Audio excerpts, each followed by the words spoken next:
Now, the Independent Police Investigative Directorate found that the Eastern Cape was one of the worst performing provinces when it comes to complaints against police officers.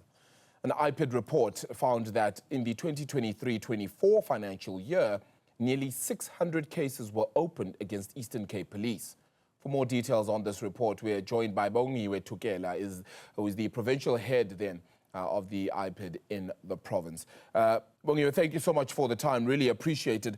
Just wanted to perhaps get a sense from you, if you're able to just share with us, just what is going on, particularly then in the Eastern Cape. Why are there so many complaints against police?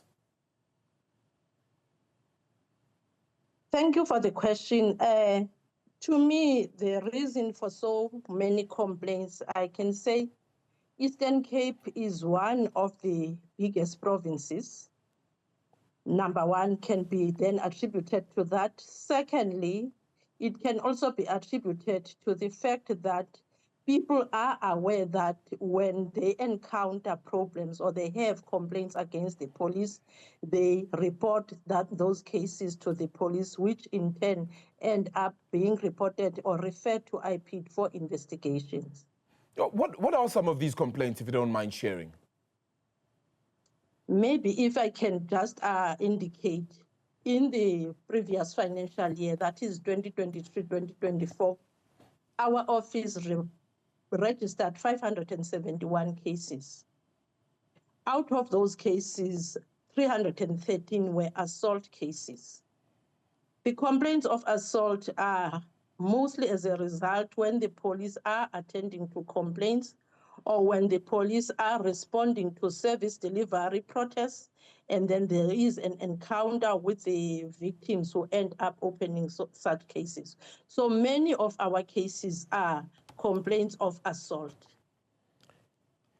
It's obviously concerning and worrying. What can be done to resolve all of this, though? What we do is to investigate the complaints as and when we receive those complaints, and we conduct impartial and independent investigations to establish whether there is any wrongdoing on the part of the police. We also conduct community outreach programs where we make awareness to the public that should there be such encounters, we then investigate those cases. And we also conduct police awareness, what we call station lectures, where we conduct IPID mandate awareness to the members of the police, and also to let them aware that if they become aware of the cases that must be investigated by the IPID, they have a responsibility in terms of Section 29 of the IPID Act to report those cases to IPID for investigations. So basically, in order to try and reduce the number of such complaints, is to conduct station lectures to make aware of the police so that the police can act within the ambit of the Constitution and also observe human rights when they have encounters with the members of the public. Yeah, in doing all of this, though, one would think that perhaps just the conversations that need to be had between police, between those who are perhaps aggrieved in any way as well, whether it be everyday citizens, just that conversation needs to ultimately change. Is there a case of better training perhaps that's needed in terms of dealing with citizens as well, or vice versa? Does there need to be a greater awareness? I believe awareness is very much important. Hence, I am saying we sometimes conduct the community outreach projects or programs, whereby as IPID we go out, we make the community to be aware of the mandate of the IPID, as also as to urge them, because in some of the cases you find out that there's also in some instances where the public also has some disregard to the police. We cannot say police must not conduct their work. Hence, we urge them that when they do their work, they need to adhere to the human rights and also act constitutionally. Yeah, apart from the work as well as collaboration with the NPA, you also prescribe recommendations to the South African Police Service as well on possible sanctions. What has been pretty much the success rate when it comes to that? As I indicated, we firstly conduct investigations. And in cases where we feel that there is a case to be answered by the police, we refer those cases and we send recommendations that departmental action must be taken by SAPS, where then we send those recommendations to SAPS disciplinary unit for them to initiate disciplinary action. There are actions that are taken where we have referred cases, we're saying there is a substance, there's a case that has to be answered by the police. But some of the recommendations are positive. What I mean by positive recommendations, it's where IPID investigates and does not find any substance against the police. Therefore, the case is unsubstantiated and there is no case that has to be answered by the members of the police. But where we have sent negative recommendations and we feel that there is a case that has to be answered, SAPS initiates disciplinary action. And upon the conclusion of that, they send back the outcome to the IPID.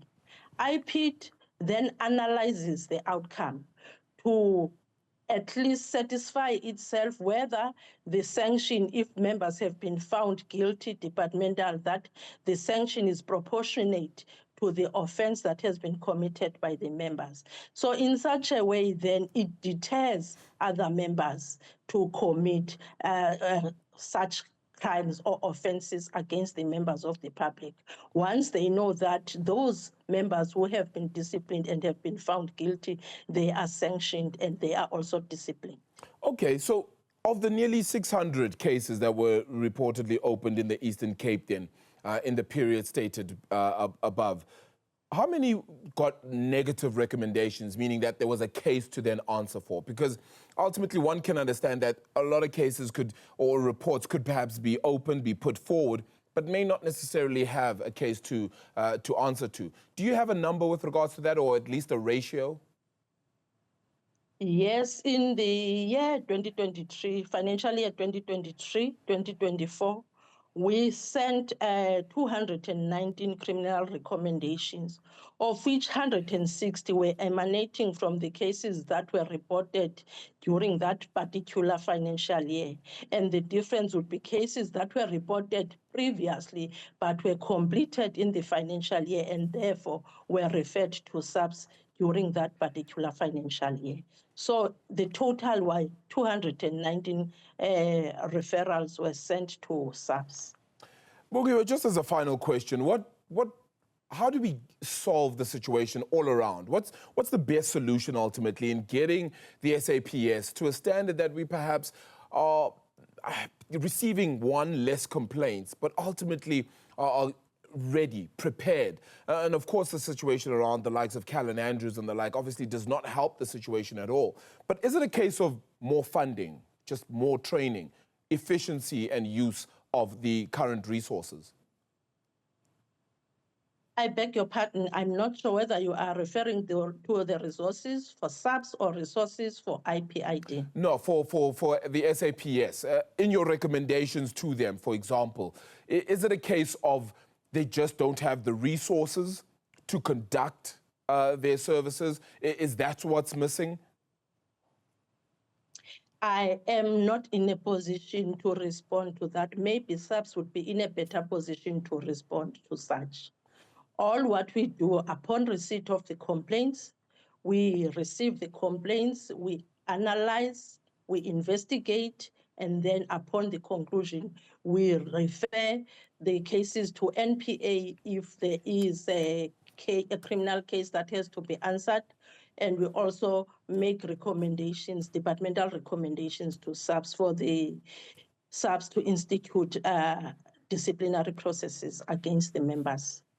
Fair enough. I take that on. Is the number of people that are coming out of the police service due to these complaints, which go on to become cases, which then need to be answered to, etc., and then seeing dismissals, is there enough people, as you see it, who are being treated fairly as well? Because that is ultimately also going to be a big question mark for some of these people, because they'll want the due process, yes, but feeling like they're actually being given their fair due. There are different outcomes. In some cases, depending on the seriousness of the case, SAPS members are disciplined and they are dismissed from service should they be found guilty. But in some instances, when they realize that there are recommendations that have been referred to SAPS and SAPS has started the initiation of disciplinary process, some of those members would then resign. And in such instance, then SAPS, it's difficult for them to institute disciplinary action where the members resigned immediately after they realized that there are negative recommendations referred to SAPS. Look, one thing is for sure, we certainly want to find a solution and a resolution to all of it and hope that the number of these complaints, of course, do drop off quite considerably. Thank you so much for the time, Bongiwe. We really appreciate it this evening. But before you dismiss me, let me correct. I said there were 160 recommendations that were sent to SAPS. My mistake, 160 were criminal referrals to NPA. The total number of recommendations that were sent to SAPS were 193. Okay, perfect.